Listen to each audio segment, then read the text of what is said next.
it was, but there is a sense that there was more money out there that he's certainly left on the table. Yeah, but he wanted to be in Toronto, and they need him. You could say all you want. They need him, and he's going to be an important guy. I mean, is he going to be the 2, 3? He's going to probably be their number 2 guy still, and so it's a good signing. He left money on the table, obviously, to stay in Toronto as a hometown discount, which you guys alluded to. So I think it's a fair deal. I think it's a good deal for them, and you can't miss a 30-goal scorer, guys. They've already lost Marner in all likelihood, so they had to get Tavares done. Compare him to the other centers that are available out there. There aren't any. Yeah, That's right. So I think it's a good signing by Brad. I really do. Doug, what do you make of all the player movement right now? A lot of bigger names are moving, teams being fairly aggressive, trying to get their people. Yeah, they've got to be aggressive because of cap situations. And you see, Dallas, they're going to be active. A lot of teams are trying to move money because they want to free up. They want to sign some people on July 1. So it doesn't surprise me in the least. Mac, we've seen a couple of trades already. Peterka was one that we anticipated. He was not happy in Buffalo. He was not ready to make a long-term commitment, including a 5-year deal that he ultimately got out of Utah. But what are you hearing on the Buffalo front? And ultimately, was this wise of Kevin Adams? I mean, they've got to fix this problem. I mean, I was in Columbus for a number of years. Nobody ever asked for a trade. And that was a new franchise in Columbus. Nobody ever asked for a trade. And you see this, just look at the list of guys they've had to trade in the last couple of years. It's frightening. And I think they got, I like the defenseman. But this Peterka has a chance to be an unbelievable talent. And he got big money, no denying that. But I don't get what the problem is, why they don't want to be there. Winning is one thing, I get that, but there's more to it than just losing. What are your thoughts on the Dobson trade? The Islanders pretty interested, it seems like, in trying to get back into the draft for Hagens, sorry. But they lose Dobson here, $9.5 million to Montreal. What are your thoughts on that trade?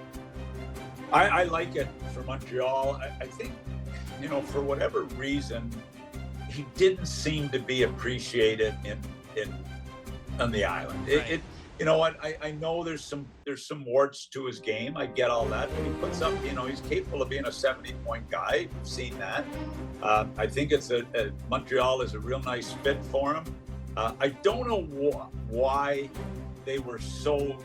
I've listened to this for 2 years that they weren't happy with him. I know he doesn't play the physical game. He's got to be tougher in front of his own net. He's a quality kid. He's a PEI kid. He's a Summerside kid. Quality, great family. I like it for Dobson because I think he needed a change. It costs Montreal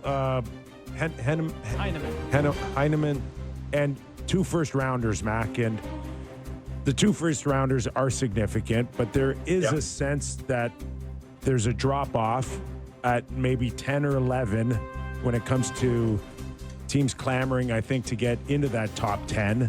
And at 16 and 17, as a general manager, how difficult would it be to give up those picks? And do you recall always at your draft table where you just hit a hard line on where the talent drops? Yeah, everybody knows where the talent drops. It's in every draft. It could be, it could be as high as 3. I remember a draft where, Cam Barker went 3rd overall, and it was a major drop-off after, Malkin and Ovechkin. Ovechkin, Malkin, and Cam Barker went number 3. So, it drops off early in some stages, and typically you get to the mid numbers. And I think often back to when Getzlaf and Perry went late in first round. We were praying we were going to get Perry in the second round because we had the second pick in the second round. And he goes, 25 to Anaheim? Getzlaf was a late first round pick that people liked him, but nobody saw the 2 of them becoming Hall of Famers, I'll tell you that. So there's drop-offs every year, and it varies. But and you don't know. I mean, you get guys. I had a couple of 7th-round picks that played 900 games in the NHL. Chris. So it's all over the map each year. So tonight is the theme of your book, Draft Day, is it not? Do you feel a special affiliation to this event tonight? You selling copies? I feel so special about it that I probably won't even watch it.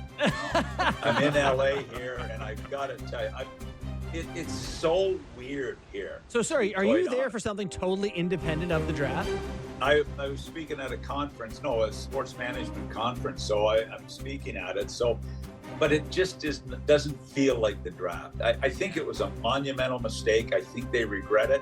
Obviously, it's going to go back.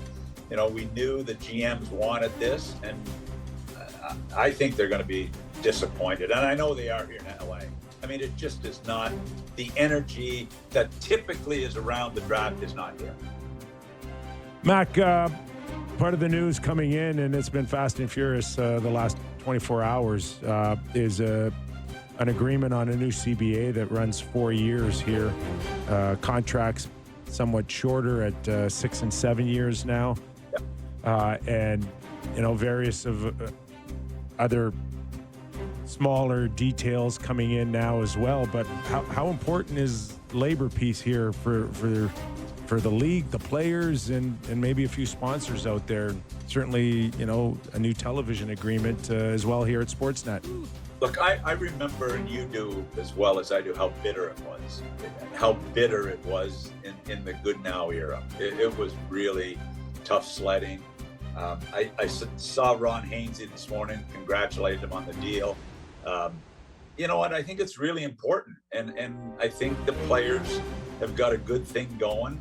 I know there's a few little things in the end that were, sticking points, but pretty minor in the whole scheme of things. I like it. I think it's good to have it out of the way. I think Marty Walsh, I haven't seen the details of it, but I think Marty and Ron Hainsey are to be commended, to get this done this fast. It is crazy. It feels like everything has been pretty amicable since Walsh has come in. And I'm impressed at the speed that they're getting this done, that they just kind of wrapped it up. 84 games and a playoff cap stand out to me, Doug. These seem like two different things. Playoff cap we totally needed. 84 games, Seriously, is that painful or what? I mean, like we've said, if there were 70 games, the quality would probably be better. We've been calling for a shorter. Yes, I know. Like, where did this come from? I mean, he's obviously